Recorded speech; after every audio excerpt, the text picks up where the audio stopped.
Today, we're on the streets of Munich. And we're joined by internationally renowned violinist Andrea Cicalese. Hello.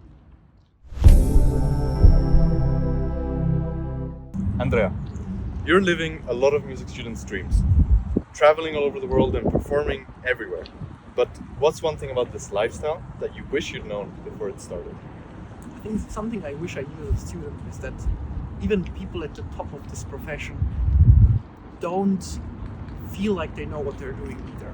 It's not just you, it's not just us young musicians feeling unsure, uncertain about interpretations. I think any committed, serious musician, if he is, has a deep respect for music, he will feel unsure about what he's doing. The search goes on forever for everyone.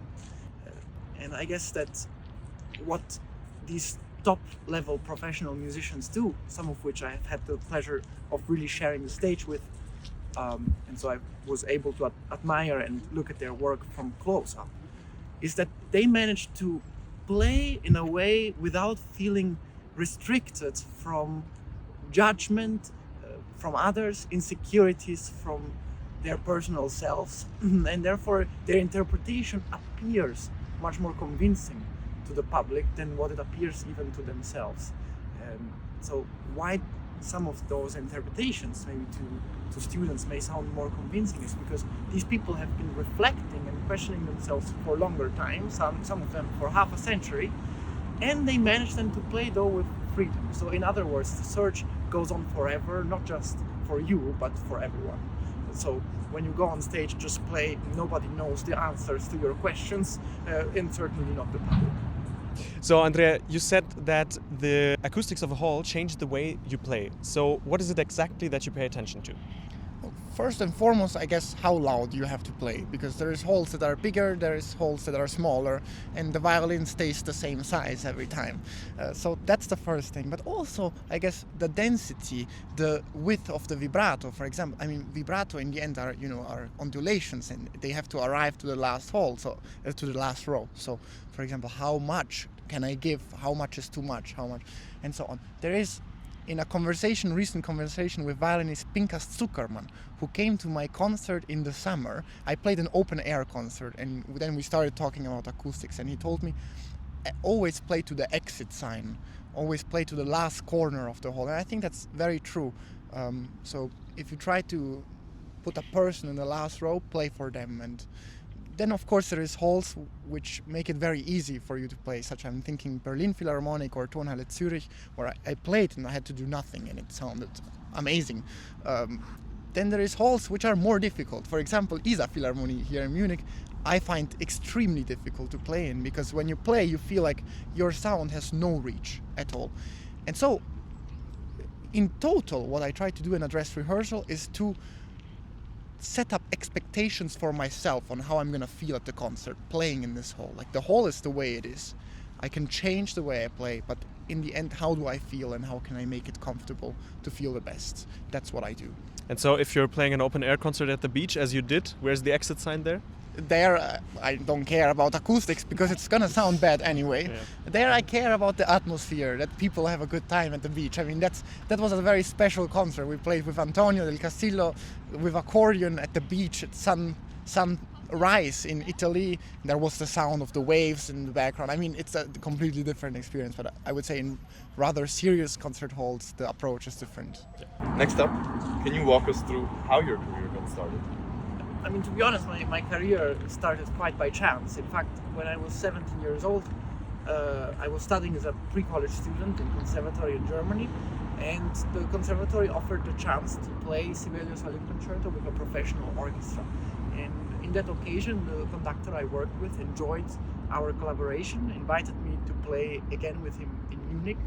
Simultaneously, I got an invitation from Alexander Malefeev, a pianist, to play with him in America. And sort of thanks to these two things, things started to unfold. I got approached by an agent, got regular re-invitations in Munich, started to expand my reach a little bit, then got the opportunity to play a beautiful Italian instrument, and a more beautiful Italian instrument, now I play Guarneri del Gesù. Eventually came a signing with Sony Classical. So I guess even though there was a clear occasion in which things started to happen. Nothing was sudden or you know, like a surprise. Everything went gradually, and I started to, you know, prepare and try to be serious for each occasion. Collaboration and to collaboration, I made friends, played a lot of chamber music, and got invitations. Right. But it sounds like it kind of started before you could even consider a traditional path, like going to a music school, getting a bachelor's. Did you ever consider that path?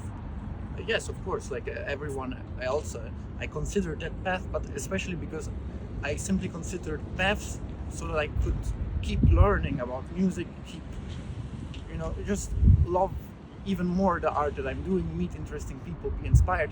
In the end, I had the chance that this came very rapidly, but I have to say that I pay close attention to not get carried away, stay on the ground, keep learning, you know, it's the most important for me. So my next question is there any repertoire that you refuse to play? Absolutely, and that's actually, I think everyone should refuse to play this repertoire, which is repertoire that doesn't speak to you.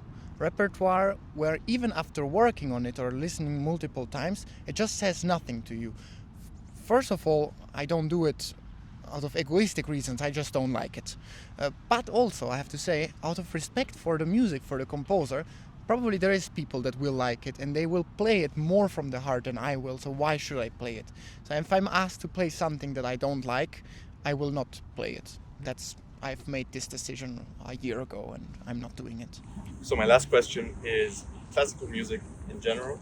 How do you think it's doing? Is it dying? Is it growing? Just walk us through your perspective.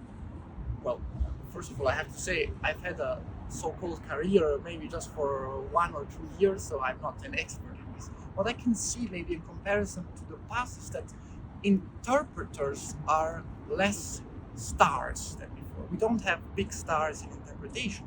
This is for many reasons, I guess. One of them being that we have a lot of people playing concerts. I mean, alone here in Munich, every 2 days you have someone that is considered an international star playing a concert, or every 2 months there is a new winner of some international competition, because there are simply far too many.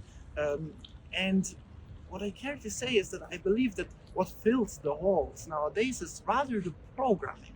So in order for classical music to keep developing the way it developed until now, with such a noble art form, so beautiful to so many people, I guess it's to educate the public or through the media, for example, or even through conversations with friends about repertoire, about why we think repertoire is so beautiful.